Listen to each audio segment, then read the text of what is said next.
ভয় হতে লাগলো কেন জানি। এ ভাইয়ার বন্ধু কই, আগে তো কখনো দেখিনি। রিবান ভাইয়া জানালো আমাকে তার নাম সাদাফ আহমেদ, ভাইয়ার সাথে ফেসবুকে পরিচয়, আর সেখান থেকে খুব ভালো বন্ধুত্ব করে উঠেছে। পেশায় তখন তিনি টোটো কোম্পানির ম্যানেজার ছিলেন, অর্থাৎ বেকার। অনার্স শেষ বর্ষে ছাত্র ছিলেন আমার ভাইয়ের সাথে। আমাকে দেখে রীতিমতো সে বেশ অবাক হয়েছিল সেদিন। সাদাফ নামের একা একাই বিড়বিড় করতে করতে থাকি আমি, ইস, সে যদি আমার হতো, খুব কি ক্ষতি হতো। এসব ভাবতে ভাবতে টেবিলেই মাথা রেখে ঘুমিয়ে পড়ে হিয়া। হিয়া, হিয়া, এই হিয়া। হিয়ার মামাতো বোন আনহা হাত ধরে টান দিতেই চোখ মেলে তাকায় হিয়া। বিরক্ত হয়ে প্রশ্ন করে, উফ আনহা, একটু কি ঘুমাতেও দিবি না নাকি? ঘুমা, তোকে মানা করেছে কে? তাই বলে কি এত বড় বিছানা রেখে টেবিলে মাথা রেখে ঘুমাবি? কাল রাতে তো আর ঘুমাতে পারবি না। যা, এখন বিছানায় গিয়ে ঘুমা। কাল রাতে ঘুমাতে পারবো না কেন? আরে বুদ্ধু, হাডুডু খেলবি তো তাই? ধ্যাত, যা তো। পরের দিন সব নিয়ম কানুন মেনে হিয়াকে বউ সাজানো হয়েছে। একটু পরেই আমান আসবে, হিয়ার হবু বর।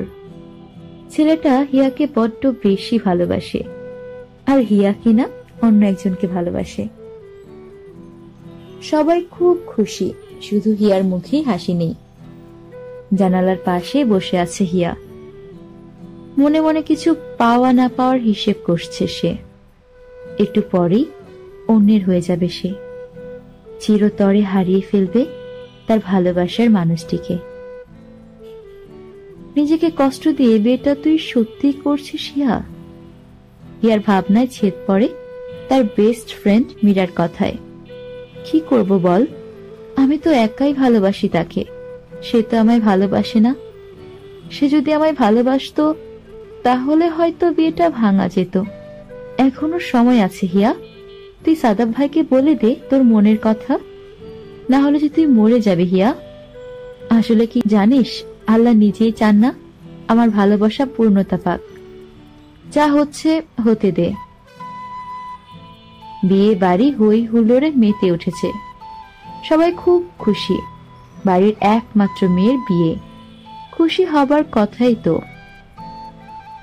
হঠাৎ হইচয়ে ভরে যায় পুরো বাড়ি। বিয়ে বাড়িটা নীরবতায় ছেয়ে গেছে। সবার মাঝে হাহাকার ছড়িয়ে পড়ে। অল্প সময়ের মধ্যে বিয়ে বাড়িতে কান্নার রোল পড়ে যায়। কান্নার শব্দ শুনে হিয়া রুম থেকে বের হয়ে আসে। অস্থির হয়ে জিজ্ঞেস করে, কি হয়েছে? আর তোমরা সবাই কান্না করছো কেন? এই আনহা, কি হয়েছে? বড় মামি, ছোট মামি, চাচি, আম্মু, কি হয়েছে? কাঁদছো কেন? আজকের পর্ব এই পর্যন্তই। অবশ্যই কমেন্ট করে জানান এই গল্পটি কেমন লাগছে।